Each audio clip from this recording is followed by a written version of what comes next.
Hi everybody, welcome to Here Lies. I'm your host Eddie Spaghetti, and today's featured musical artist is Blazestation.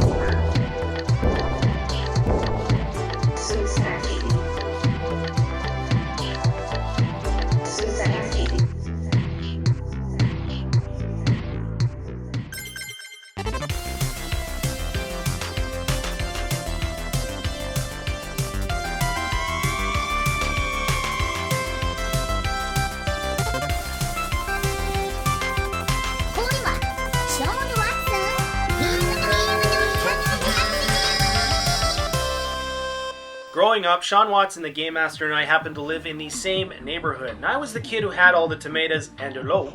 And no veggies for me, because I had the soda and the popsicles to kick some zombie butt. And that's the kind of shit you're gonna need to kill any kind of zombies, especially in a game like Zombies 8, My Neighbors.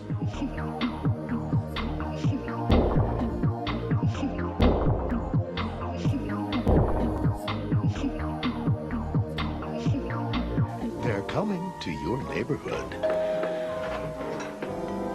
You're not the pizza guy. Zombies ate my neighbors! 55-level feeding frenzy of fine-cut creature features. Fending off bee-moving maniacs with your weed whackers, exploding soda pop, and boozy squirt gun.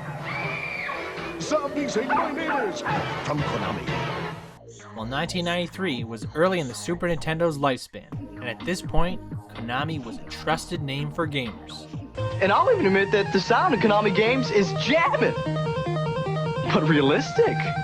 Give me a break. Contra, Turtles in Time, and Castlevania are all examples of Konami's console releases that helped build its reputation for producing quality titles. This trait spanned across several home consoles by Sega and Nintendo, and even remained a general prestige in the arcades. LucasArts had already been a go-to name for their great role-playing computer games, such as Indiana Jones and the Fate of Atlantis, Maniac Mansion, and Sam & Max Hit the Road. But when it came to console titles, they hadn't released as many, other than games based off their two major film franchises, Star Wars and Indiana Jones. Instead, they gained heavy praise for their SCUMM engine adventures like the Monkey Island series. Zombies Ate My Neighbors would be their first attempt at a hybrid action-adventure console title.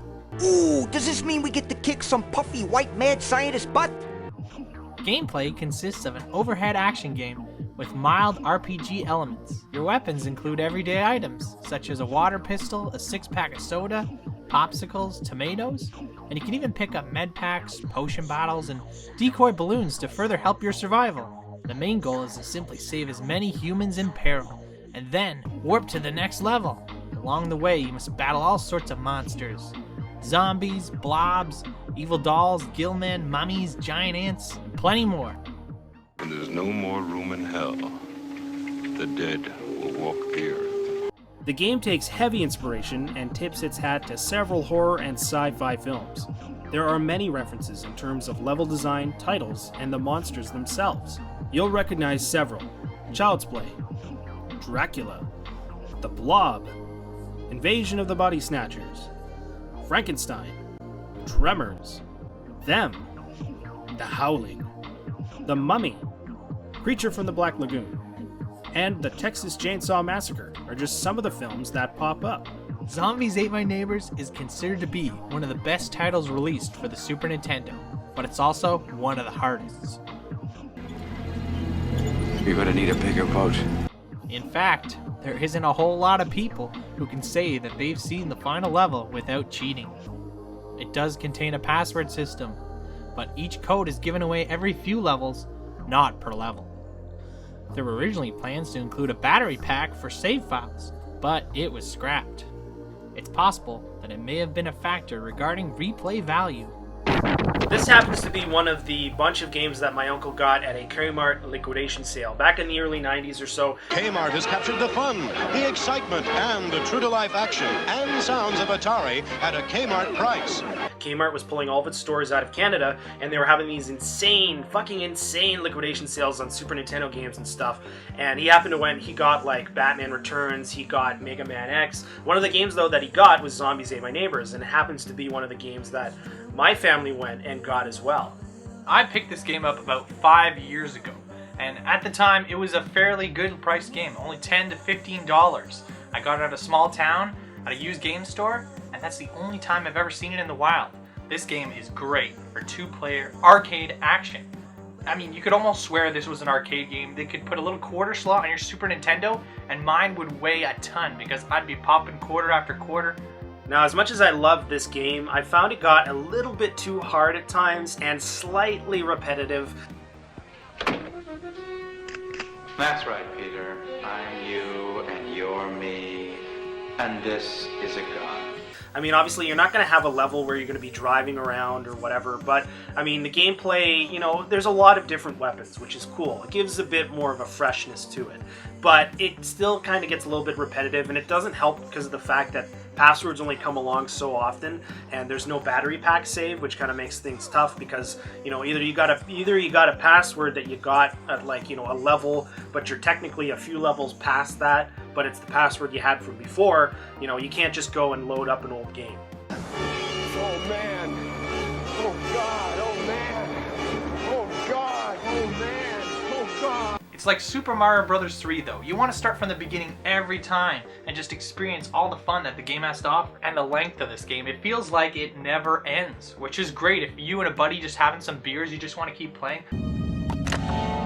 Hi, I'm Chucky. Wanna play?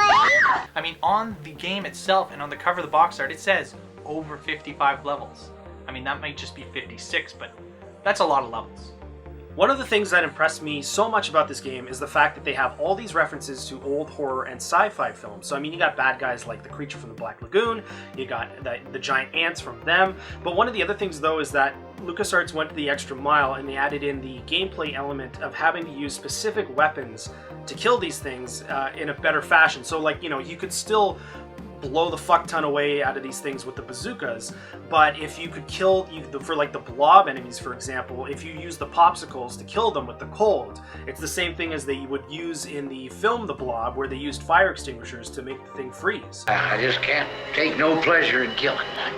Just some things you gotta do. Don't mean you have to like it. The last level, let's talk about the last level. Now that, oh man, it's so cool. I mean, the George Lucas thing, George Lucas appears at the end because you actually get to see inside of a mock LucasArts kind of, and it's sort of the credits. It's kind of like a live action credit sequence where you go and you talk to, like, oh, this was the programmer and stuff. I mean, I wish more games would have, I mean, it'd be cool if the whole game was actually like this, like a satire, like you go in and it's just random people and all these quotes, you know, like a spoof game. They should do a spoof game. That'd be awesome. Now, beyond the fact that it gets kind of repetitive for me, and that you have no battery save in the game, so I mean, you can't pick up to where you were, you have to use an older password or whatever, I always made an effort to get as far as I could to the Mars Needs Cheerleaders level, because I love blowing the fuck out of that UFO with the soda pop cans. I mean, yeah, huge enemies, a cool part of this game. Just like the baby, the UFO, you got a ton of them. Garbage day! Huh? No! If you're gonna pick this one up and you see it for cheap somewhere, grab it because it's rare to see this one in the wild, and it's definitely worth any price. Yeah, I mean, the thing about this game is that while, yeah, it is a rare game for the Super Nintendo, it was, you know, mass-produced to an extent, but it happens to be just so iconic, I guess, that people just jack up the price for it. Like, I don't know, it's maybe something to do with the fact that it has a lot of replay value to it.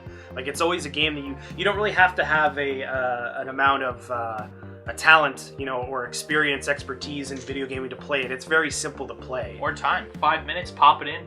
Whoa, nice graphics. I'd like to get my hands on that game. You mean you haven't played it yet? We can play it on my Nintendo Entertainment System. Well, Sean, thanks for taking the time to talk to me about Zombies Ate My Neighbors for the Super Nintendo. I think we learned something here today about how, you know, tomatoes and popsicles and water guns can kill zombies pretty easily. Well, speaking about talking about the game, I think we should play the game. Because when I talk about this game, I just want to play it. So let's get to the game, bud. Yeah!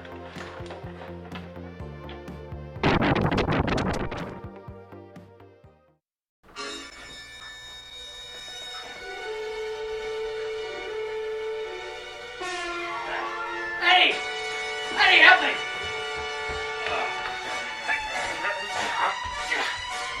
Now look, buddy, I don't know where you're from, but you're a guest in this house.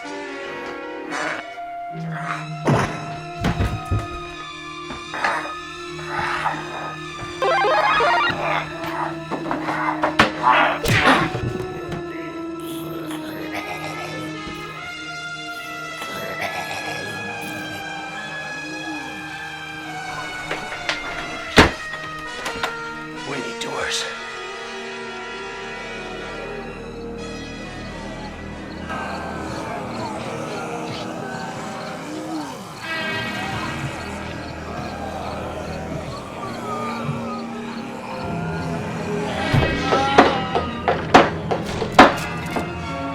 I don't even have any nails! I just need the back. I'm hammering a door!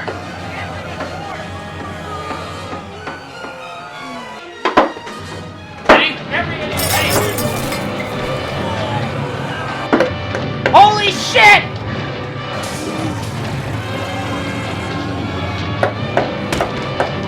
Eddie, we gotta go. Eddie, what do you think they want? I don't know, brains? Right. Thank you, Eddie. Thank you, you're a genius. I'm sure they'll find some with you. Yeah, well, I'm sure they're gonna find something for you, Mr. Fucking Smartass. That's Dr. Smartass. I do have a PhD in zombieology. Hey, it doesn't matter. We have to figure this out. What could they want? They don't want brains. The only other thing they might want is...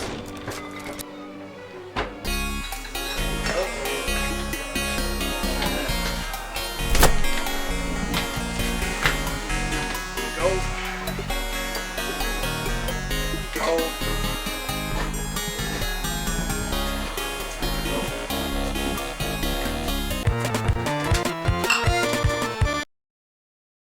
Woo! Season 1, that's a wrap.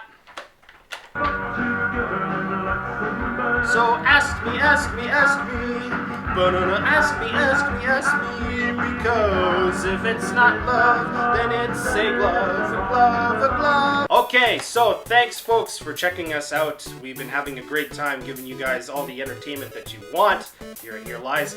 Season 2 is going to be right around the corner. It's going to be a few months until we get to it.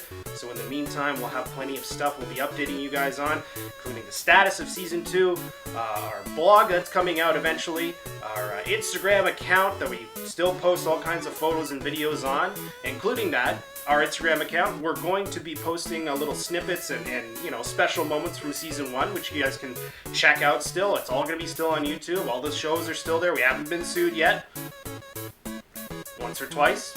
I have a good lawyer. Our Facebook account is still going strong, and we're over 700 followers right now, making our way towards that 1 grand. And still, we have our contest going, our Facebook 1K contest, so you can get those cool prize packs. So be sure to check out this video right here, which we'll plug in right here. You can click on it, and you can go to the contest video and learn how to win it, because you still got a little bit to go. We're still got, you know, 750 maybe people or something like that. So, you know, we're over 700, so you got a little bit to go, but we're getting there. Season 2 is going to have a slew of interesting reviews of all kinds of objects and oddities from nostalgia days of the past, and maybe some newer things too, you know, like this this Miami Vice board game.